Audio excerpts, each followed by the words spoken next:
Jamás fuimos tan libres como bajo la ocupación alemana. Así iniciaba Jean-Paul Sartre su ensayo La República del Silencio en 1946. Para él cada pensamiento, cada pequeña respuesta, cada palabra, cada gesto se convertía bajo el asedio en una declaración de principios, en una conquista elegida para la libertad. Cada uno arremetía contra los opresores. La empresa de ser uno mismo irremediablemente, y al hacerlo decía, en su libertad elegía la libertad de todos. Este año es el centenario de Jean-Paul Sartre, símbolo del intelectual comprometido que siempre apostó por la libertad, el compromiso, la fraternidad.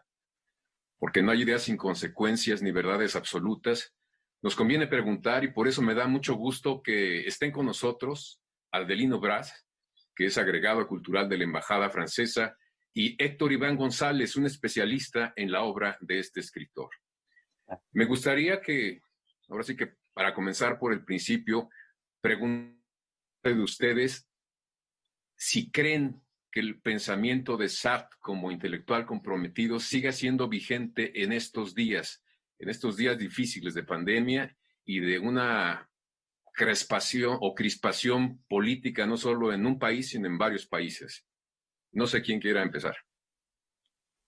Hola, pues yo tomaría digamos, levantaría el guante y mencionaría que hay una vigencia del pensamiento de Sartre, especialmente porque él pensaba que el escritor debería de ser un mediador, debería de ser alguien que medie entre el poder y la gente, la sociedad. De alguna manera, Sartre, al saberse un intelectual y saber que tenía una función, él empieza su libro ¿Qué es la literatura?, preguntándose nuevamente cuál sería esta función del intelectual, del escritor, del hombre de ideas, del hombre que puede relacionar momentos históricos, antecedentes con el presente inmediato, un hombre que de alguna manera representaba el ministerio de la razón pura, así como lo ha visto muchas veces la filosofía, desde Kant, desde Locke, desde Rousseau, y de alguna manera él regresó al siglo XX, la figura de esta mente crítica, y él lo llevó hasta un extremo de decir, hay que pensar contra uno mismo, como clase, como ciudadano, como intelectual. Y ahora que el mundo está en esta pandemia, pero además está en un montón de pugnas, justamente de arbitrariedades y de extremismos de parte de Extremo Oriente, Medio Oriente, Rusia, Estados Unidos, América Latina, la figura de Sartre para mí sigue muy, muy vigente. Adelino, te pregunto algo muy parecido a lo que había lanzado.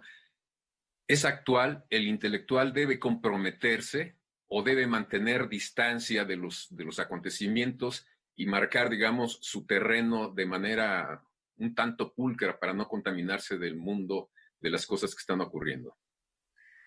Muchas gracias, Javier. Buenos días a todos y a todas. Bueno, yo creo que hay algo que hay que evitar en términos de definición intelectual. El intelectual es decir que el papel del intelectual finalmente es estar encerrado dentro de su torre de marfil y mirar el mundo con distancia como si él no perteneciera a ese mundo.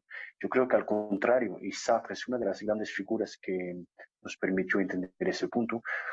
Un intelectual solo tiene sentido si realmente se compromete con el mundo en el que vive. ¿Por qué? Porque el papel del intelectual no es solamente reflexionar el mundo, sino tener, como decía Víctor, un sentido crítico que nos permite alertar sobre la situación del mundo en el cual estamos. O sea, dicho de otra manera, un intelectual solo tiene sentido si realmente su intelecto está al servicio del cambio de la sociedad. En el aspecto de Sartre, lo que es interesante es cuando tú preguntas la vigencia de su obra, es lo siguiente.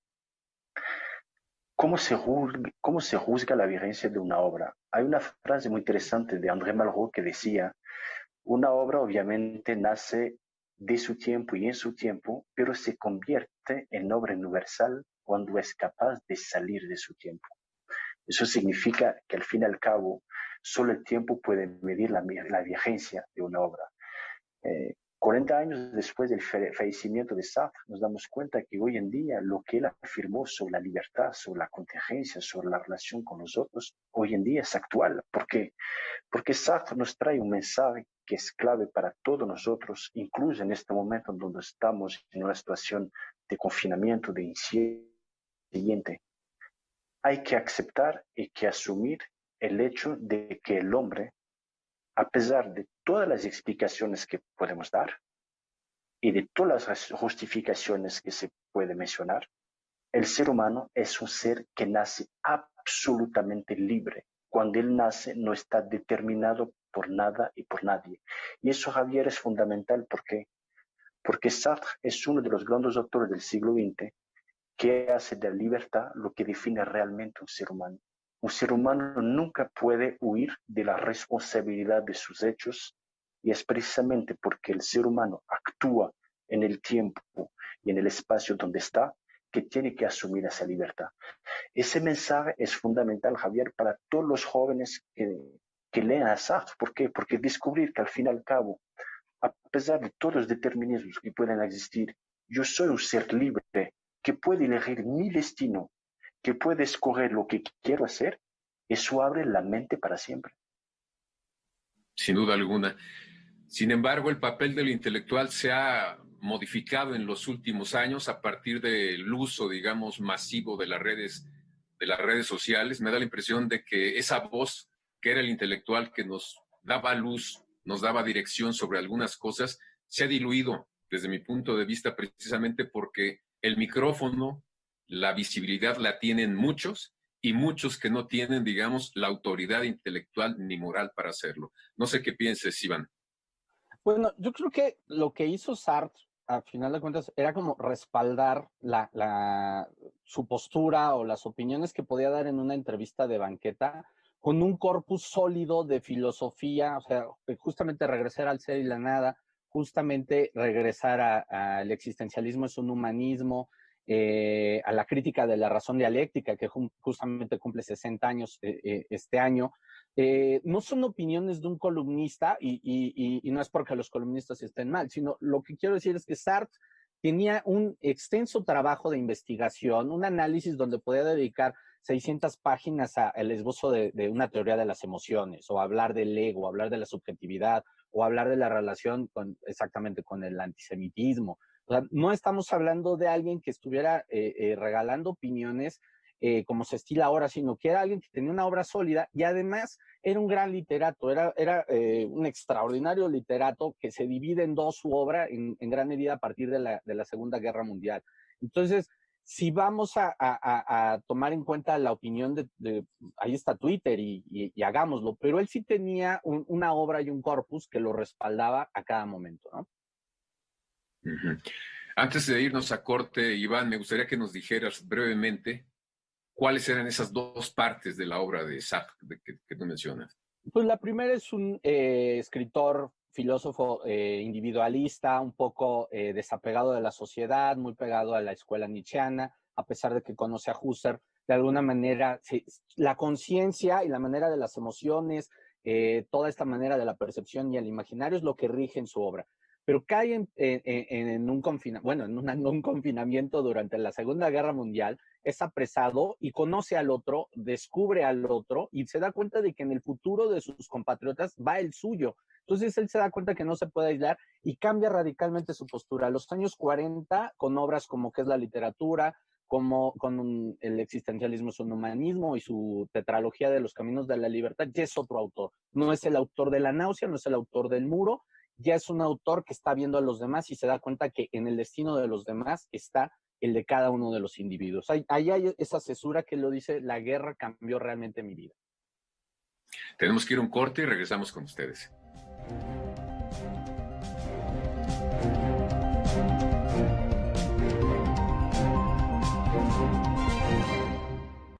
Solo podemos abrazarnos así.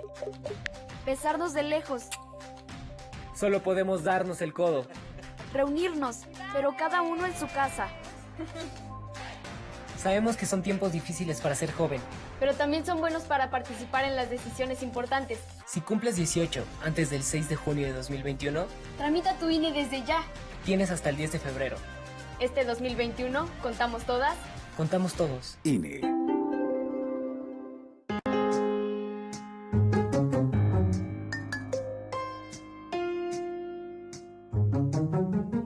Le recuerdo que está con nosotros Adelino Bras, es un escritor, un ensayista que es cultural de la Embajada Francesa, y Héctor Iván González es un pensador, un ensayista que ha dedicado mucho tiempo al análisis de Jean-Paul Sartre. Me gustaría saber, Adelino, en esta recuperación de la figura de Sartre para los jóvenes, ¿por dónde se podría empezar para, digamos, sacarle mayor provecho a este pensador? Eso es una pregunta muy interesante porque es siempre importante poder indicar una puerta de entrada a una obra para poder precisamente ir etapa por etapa, además de una obra que es múltiple, porque hay que recordar, Javier, que lo que caracteriza a Sartre es que es un autor que no se limitó a un solo registro. Es un autor que escribió filosofía, como El ser y la nada, escribió teatro, hizo trabajos de críticas, incluso escribió escenarios de la famosa película de 47, Los juegos están hechos, pero también se interesó a la música, se interesó a Chopin, se interesó al jazz, y a eso se agregó todos los compromisos políticos que él hizo en la sociedad de esa época. Yo diría que hay dos textos fundamentales sobre los cuales se puede empezar. El primero es un ensayo que se llama El existencialismo es un humanismo, en el cual se puede entender la famosa expresión de Sartre, en el cual él dice la existencia precede la esencia. ¿Eso qué significa sencillamente? Significa lo siguiente: lo que determina el valor del ser humano es su propia existencia. Dicho de otra manera, lo que caracteriza la dignidad de un ser humano son todos los hechos que él hace. Las intenciones, las palabras, todo eso no cuenta. Lo que cuenta es lo que él hace en su existencia. Y lo que él hace en su existencia no está determinado por nada previamente. El segundo texto que yo aconsejaría es teatro que se llama A puerta cerrada, Huis clos en français, en el que se termina por la famosa expresión el infierno son los otros. Es una pieza bastante interesante porque Sartre se imagina tres seres que acaban de morir y que están encerrados en un cuarto y que se dan cuenta que finalmente están condenados a vivir para la eternidad, y aquí están muertos los tres juntos en ese cuarto sin poder salir y sin poder parpadear.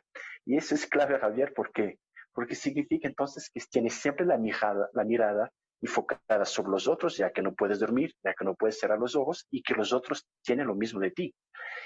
Y cuando Sartre en esa pieza dice el infierno son los otros, él no está diciendo, como lo decía Thomas Hobbes, que el hombre es un lobo para el hombre. No, lo que él está diciendo es que ¿por qué los otros o mi convivencia con los otros puede ser un infierno?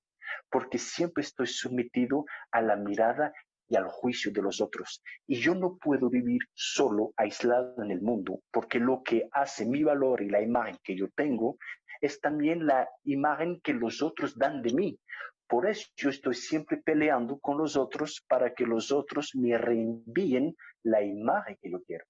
Yo empezaría entonces por esas dos piezas que ya son, digamos, bastante consistentes para evaluar toda la densidad del pensamiento de Sartre.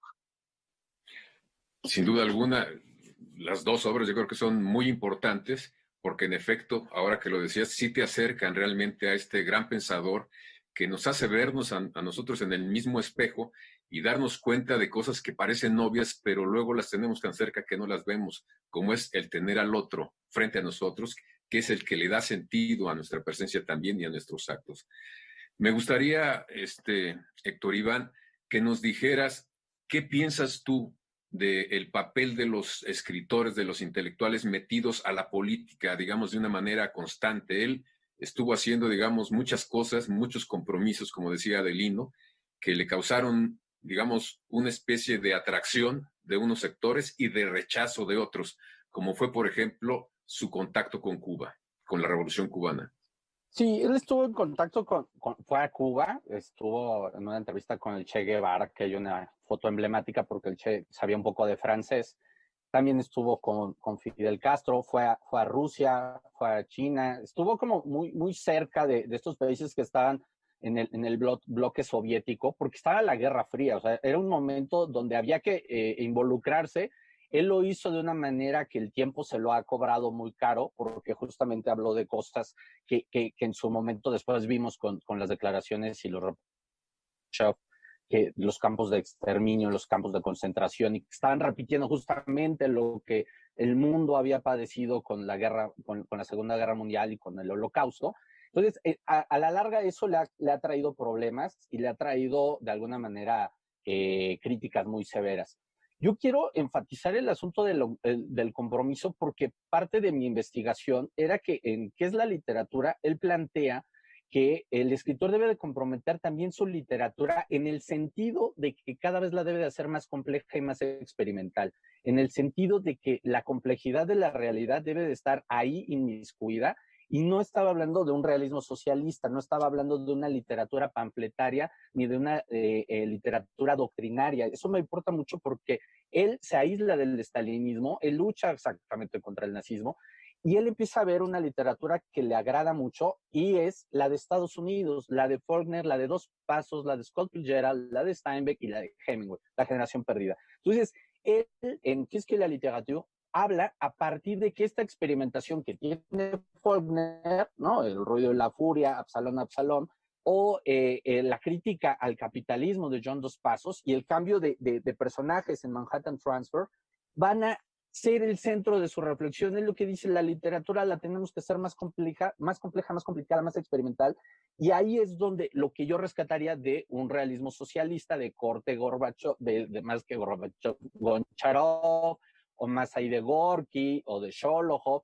Lo que él está diciendo es: hagamos la literatura más moderna, justo en el país donde está el capitalismo más salvaje, donde está el crack del 29, la ley seca, los problemas raciales, el asunto que está vigente ahorita.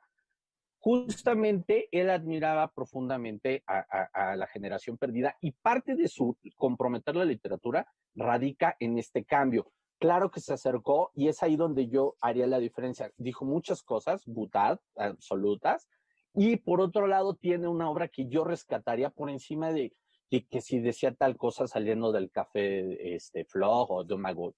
Ese es el zar que me interesa sobre todo rescatar. Bueno, tenemos que ir un corte y regresamos con ustedes.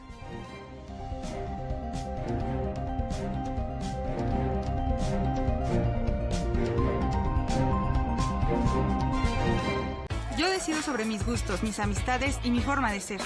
Yo decido mis pasatiempos. Yo decido sobre mis relaciones afectivas. Tener novio no me define como persona. Yo decido relacionarme con las demás personas sin prejuicios ni estereotipos. Yo decido doble protección para evitar un embarazo y una infección de transmisión sexual. Yo decido cómo quiero vivir mi sexualidad y con quién compartirla. Yo decido mi futuro. Gobierno de México.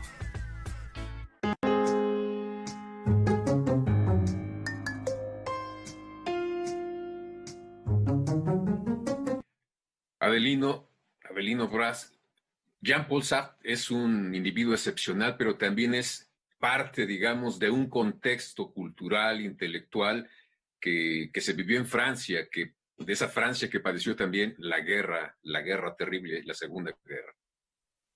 Exactamente, o sea, si la obra de Sartre se convierte hoy en una referencia universal, es porque también se sitúa en un contexto que yo diría centrado sobre dos puntos. Primero, es un movimiento, digamos, de pensamiento y de libertad en Francia que se siente después de la Segunda Guerra Mundial y que hace nacer lo que se llama el movimiento vanguardista. Ese movimiento no es únicamente un movimiento de pensadores, es un movimiento en el cual se conjuga movimientos de música, en el cual tenemos Boris Vian, en el cual tenemos Juliette Gréco, es un movimiento de cine, también con Truffaut, y es un movimiento en el cual la sociedad se despierta, y Jean-Paul Sartre contribuye, digamos, a ese despertar y a ese nuevo sentimiento de libertad.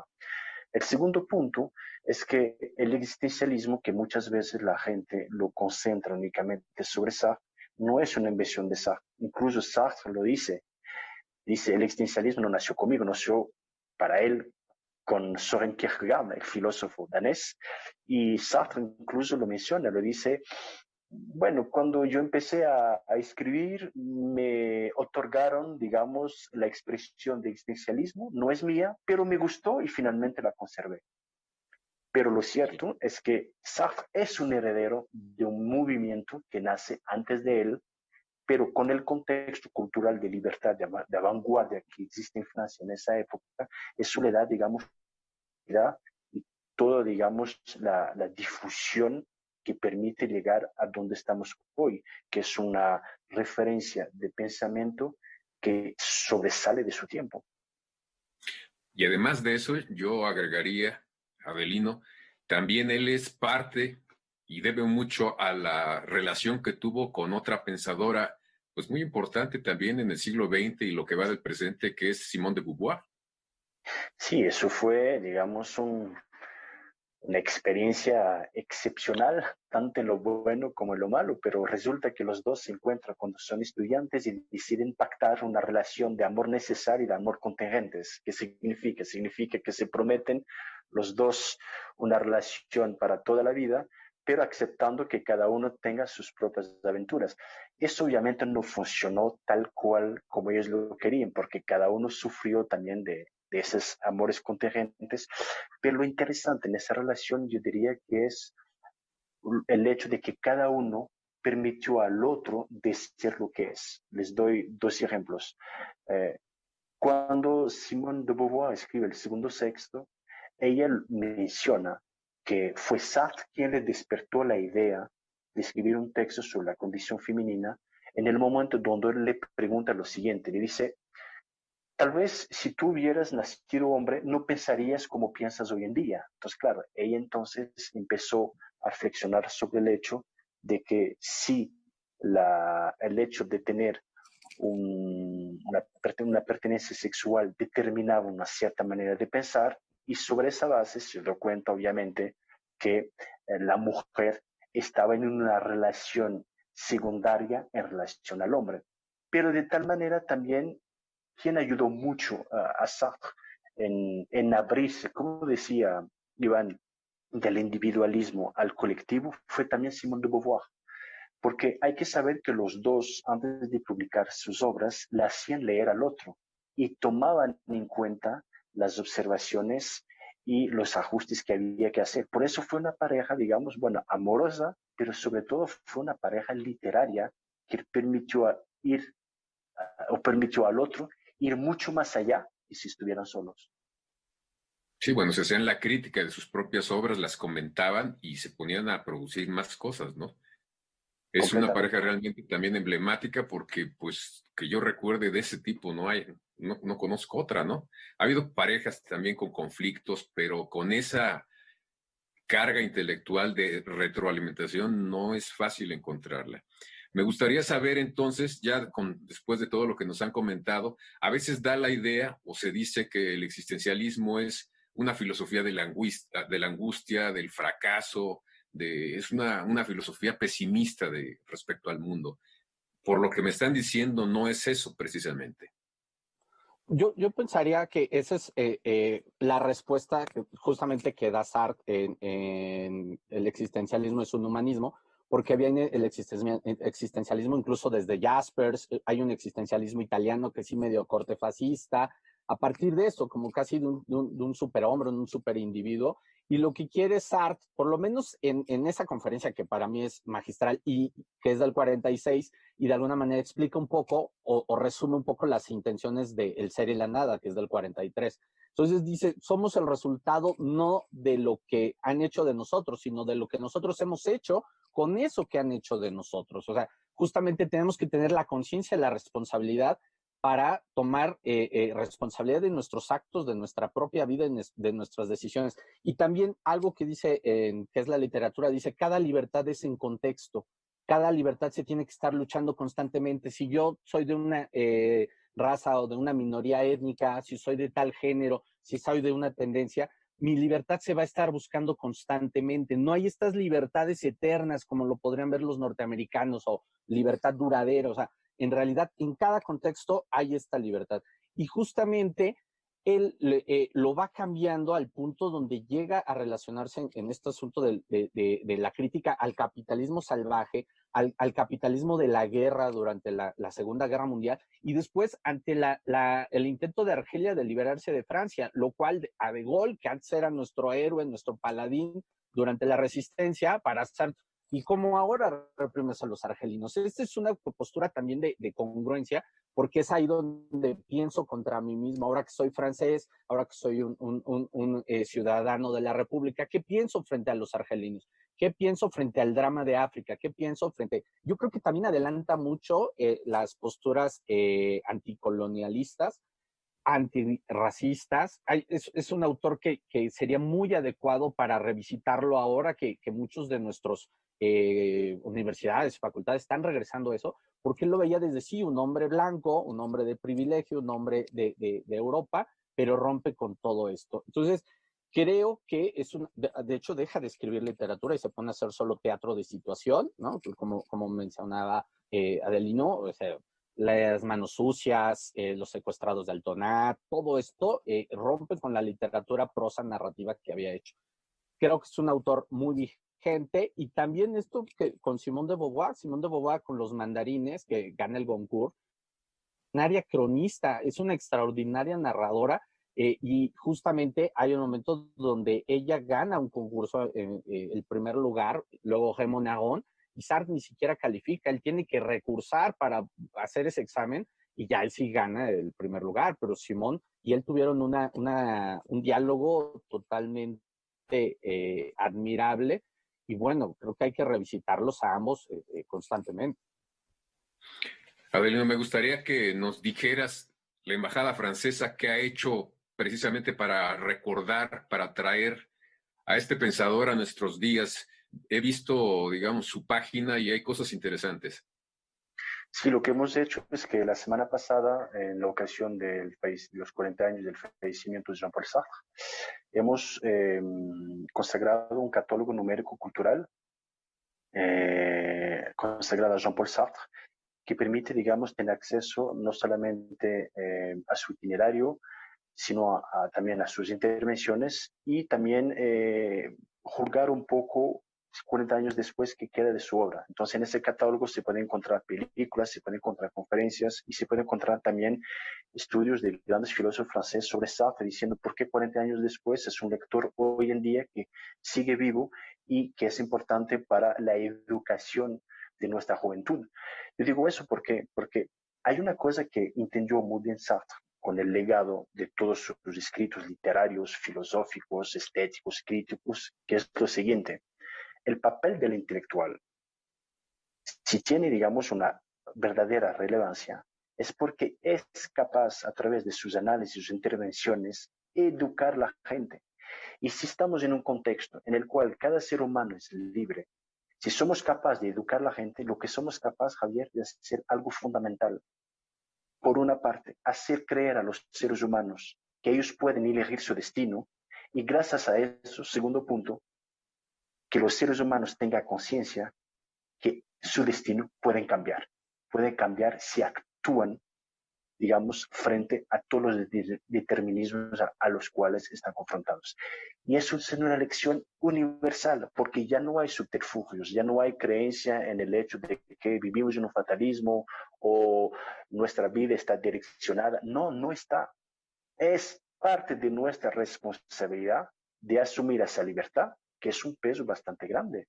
Pero a partir del momento donde lo asumimos, tal vez, Javier, tenemos entonces la posibilidad de crear una felicidad a la medida del ser humano, a la medida de esta sola existencia.